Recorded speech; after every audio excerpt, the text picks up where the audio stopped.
मिल माने मिला हुआ। माताओं, जो चीज समझ में ना आए दोबारा पूछना। अजामिल कौन सा जीव है?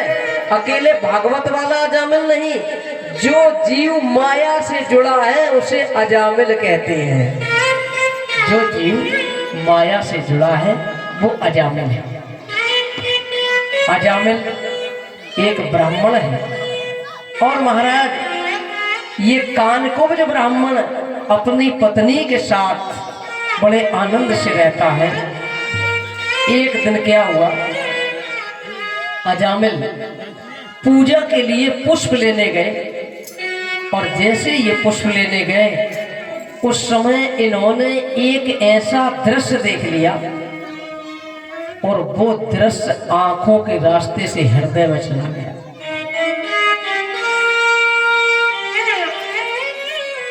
सावधान होकर सुनना है।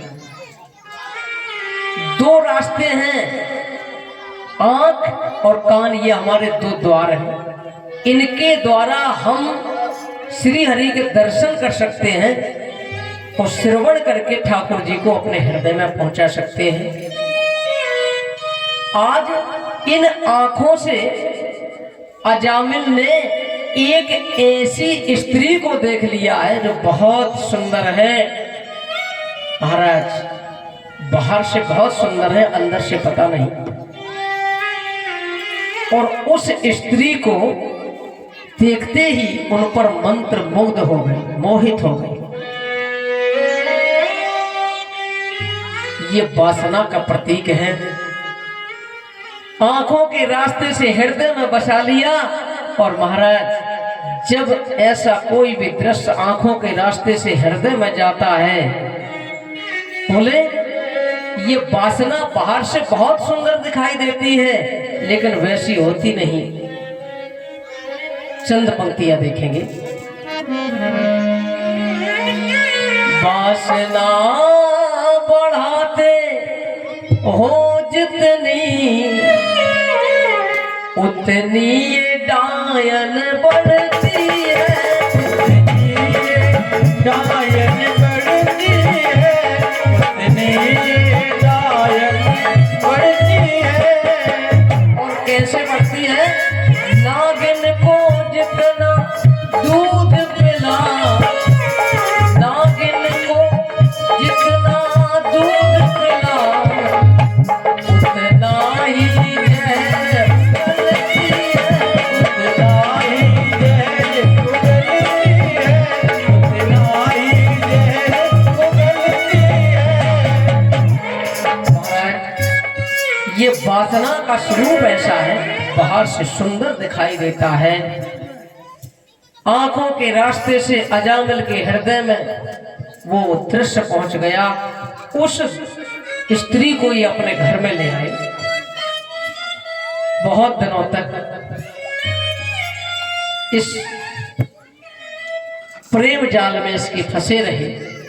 महाराज, बहुत सारी संतानें उत्पन्न हुई। एक दिन कुछ संत भगवान इनके यहाँ आए। अजामिल कहीं बाहर गए हुए थे। संत महात्माओं ने गांव के बाहर पूछा, भैया कोई ऐसा स्थान बताओ बढ़िया सा जहां पर हम आज रात्रि में विश्राम कर सकें।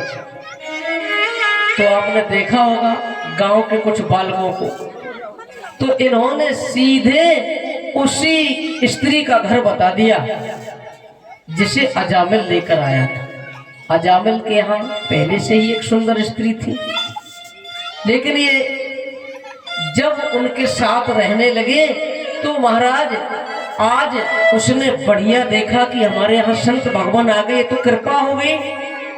एक बहुत सुंदर भाव बना, संत महात्माओं के लिए बढ़िया चौका लगाया, पवित्र किया अपना रसोई घर और सोची कि बढ़िया सा भोजन बनाऊं। फिर मन में भाव आया कि संत लोग तो किसी के घर भोजन करते नहीं, इन्हें सूखा दे दिया।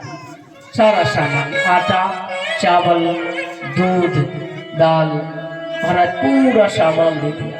इन्होंने अपनी खीर बनाई महात्माओं ने और बढ़िया से दाल रोटी बनाई। प्रेम से ठाकुर जी को भोग लगाकर और ये आनंद से ग्रहण करने लगे और जब भोजन करके तृप्त हो गए तो आशीर्वाद निकलता है।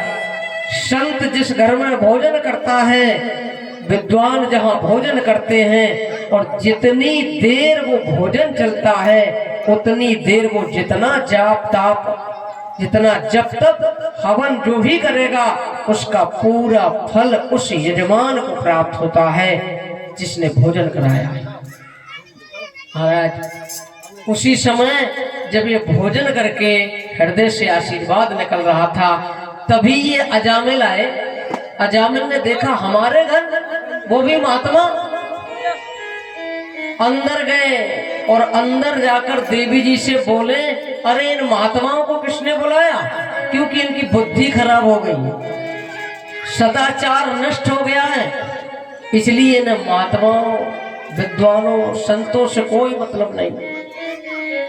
महात्माओं ने कहा अंदर झगड़ा चल रहा है, संत लोगों ने समझ लिया, बुलाया।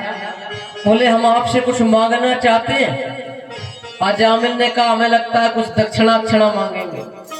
अजामिल ने कहा कि महाराज इतना समझ लीजिए कि हमने आपका चिमटा और कमंडल नहीं छीना, बस इतनी हमारी दक्षिणा समझ लेना।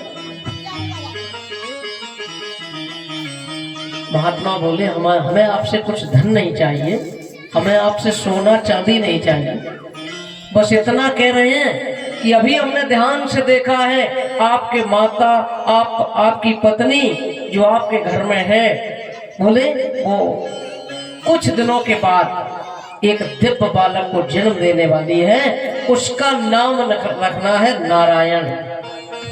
क्या नामकरण करना है? नारायण। बोले ठीक। दक्षिणा तो देनी नहीं पड़ी, सुशांत। और फिर महात्माओं को प्रणाम किया।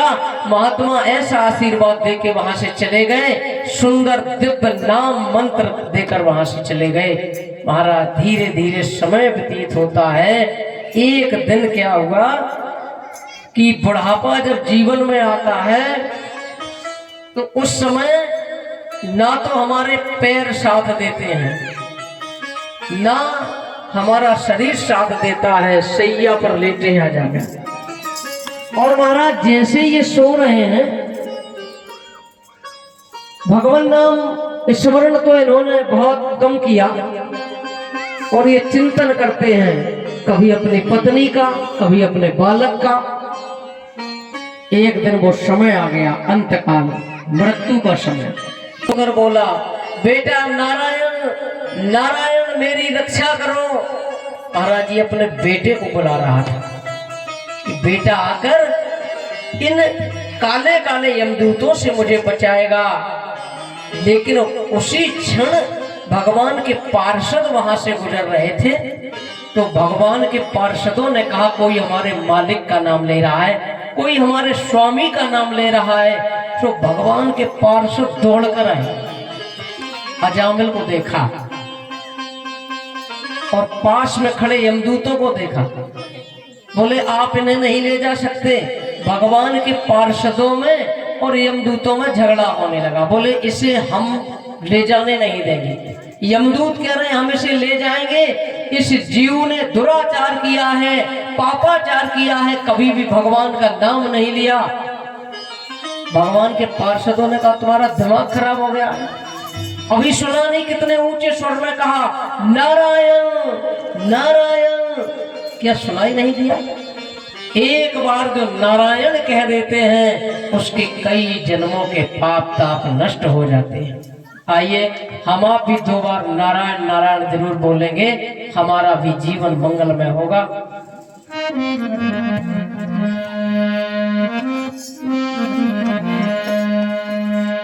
श्रीमन नारायण नारायण नारायण, श्रीमन नारायण नारायण नारायण, श्रीमन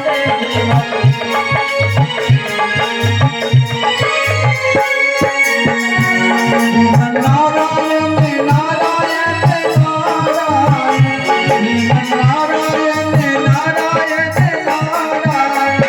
श्रीमन नारायण नारायण नारायण, श्रीमन नारायण नारायण नारायण, जपते हैं, जो नारायण नाम जपते हैं। सभी लोग हाथ ऊपर करेंगे, ऐसे नहीं। बहुत देर से आप लोग आनंद ले रहे हो। सभी लोग हाथ ऊपर करेंगे, एक ताल से तालियां बजाएंगे।